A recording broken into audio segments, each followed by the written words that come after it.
اولین باری که دارم برنامه شما رو نگاه میکنم. من نمیدونم که آیا شما دین خودتون رو عوض کردید، آیا مسیحی شدید یا نه.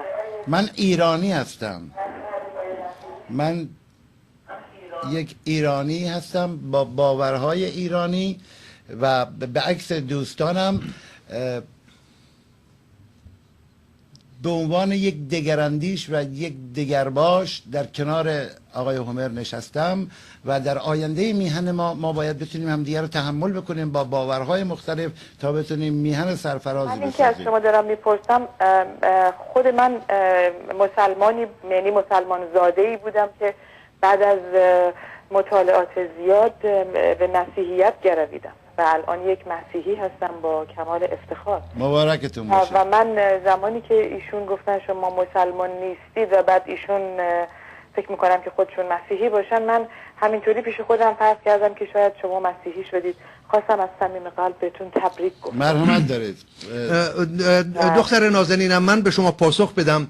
اینکه من به این دوست ارجمندم گفتم که شما مسلمان نیستید، ایشون مسلمان زاده هستند بیشک، ولی من گفتم که شما باورمند به اسلام نیستید، چون اگر می بودید یک مسلمان باورمند به اسلام نمیتواند به این آسانی در کنار یک مسیحی که در قرآنش مسیحیان خوک نامیده شدند. بنابراین به شما این خبر خوش را بدهم نازنینم که شما هنگامی که میگویید من مسیحی شدم، شما از دید یک مسلمان باورمند، نه یک مسلمان ایرانی، چون ایرانیان به راستی در ایران من تاکنون مسلمان ندیدم، اینها همه اسمن مسلمانند، ولی اسلام از اسلام ناب محمدی شما را خوک، نه تنها مرتد بلکه شما رو خوک مینامد. آیه صریح قرآن است و یهودیان خوب هم میهن ما رو هم بوزینه مینامد. همه یهودیان از دید قرآن و از دید اسلام همه بوزینه هستند و همه مسیحیان خوک هستند و زرتشتیان که بدتر از همه.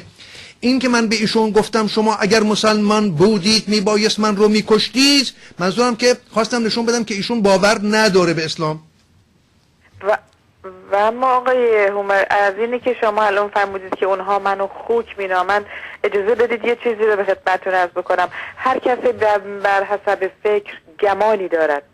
من هیچ برام مسئله نیست که اینا بر حسب اون فکری که دارن گمانشون در مورد من و امثال من چیه. آفرین آفرین. اگر غیر از این فکر میکردن اون وقت من سورپرایز میشدم. آفرین، درود بر شما. آفرین، درود بر شما. توجه کردید؟ درود بر شما دختر خوب ایران.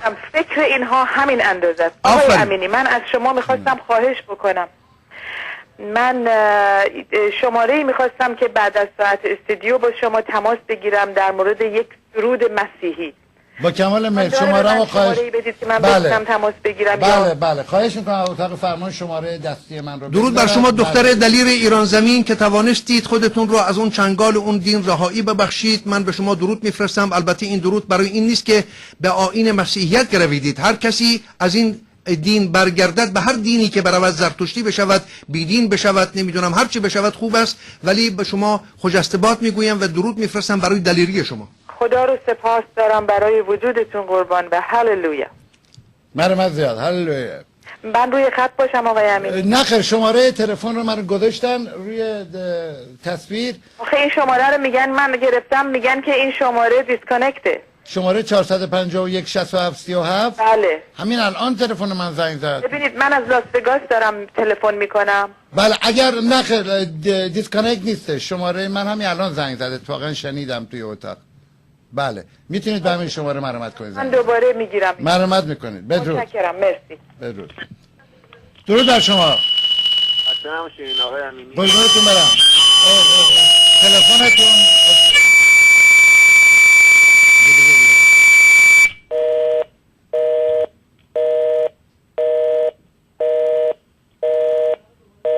بگیرم. میشنوید صدای من رو؟ دارم. بله. خیلی پوزش میخوام، ببخشید قطع شدید. درود بر شما، بفرمایید. درود بر آقای هومر و درود بر مسعود امینی. درود بر شما. درود بر شما.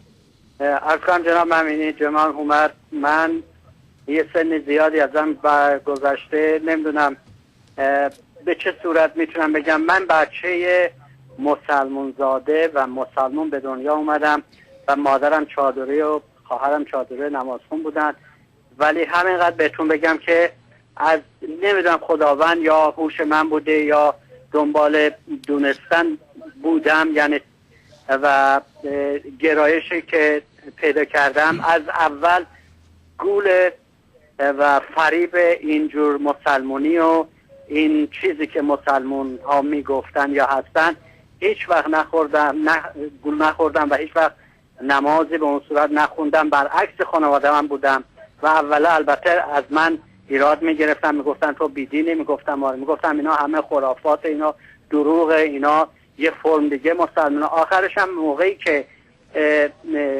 اینها به رأس کار اومدن بعد از رژیم، من خوشبختانه از ایران از رضاییه فرار کردم با بچه 4 سالم. الان 25 سال امریکا هستم. ولی درود بر شما، درود بر همه شما، درود بر آقای هومر که آقای شهریان کاویانی که میان این همه مردم و برای دونستن و چی بهش میگن دین درست و کسانی که گول خوردن یا میان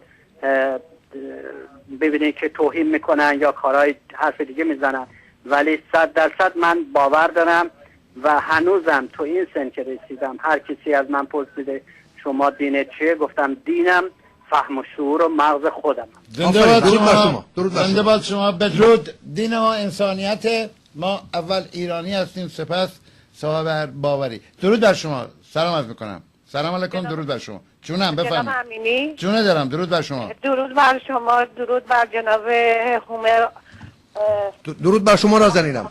ببخشید عذر میخوام ازتون جناب امینی.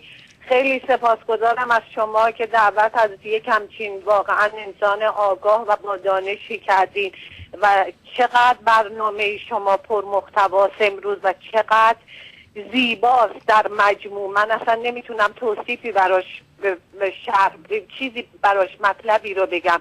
جناب مسعود امینی، به نظر من به این نتیجه رسیدم امروز که اگر در دوران تاریخ پرشکوه ایران که فراز و نشیب زیاد داشته، اگر تا به امروز ما ایرانی موندیم و ایران ما پا بر جا مونده، به خاطر وجود افرادی بوده مثل آقای هومر آبراهامیان که البته ایشون تنها نیستند و تعداد افراد دیگری هم هستند. ایران ما به دلیل وجود این افراد مونده تا به امروز. جناب مسعود امینی، فقط من یک اشکال از جناب آبراهامیان بگیرم. متاسفم که اینو بگم، تبریکی گفتن به اون خانم نازنینی که به هر حال دینی داشتن، از یک دینی به دین دیگه بازگشتن و ایشون تبریک گفتن. ای کاش آقای هومر آبراهامیان با این همه اطلاعات و دانشی که داشتن به تمام ما مردم توصیه میکردن که دین و آیین و مذهب شما همون خردتونه، انسانیتتونه، دانشتونه، وجدان پاکتونه، اینا میتونه برای انسان دین و آیین و مذهب باشه. جناب مسعود امینی، ما به عذر میخوام از همچین شخصیتی که من همچین اجازه‌ای به خودم دادم و همچین درخواستی رو از ایشون کردم. در پایان جناب مسعود امینی، واقعا تبریک میگم بهتون با این آلبوم درکت عشقتون که فوق‌العاده زیباست، فوق‌العاده اشعار زیبا، آهنگ بسیار زیبا و از همه مهمتر تنظیمی که آقای منوچهر چشم‌آذر رو این، مطمئنا تمام آهنگا رو ایشون تنظیم کردن. من نمیدونم این هست درست میگم؟ نه خیر، شاتوت تنظیم منوچهر چشم‌آذر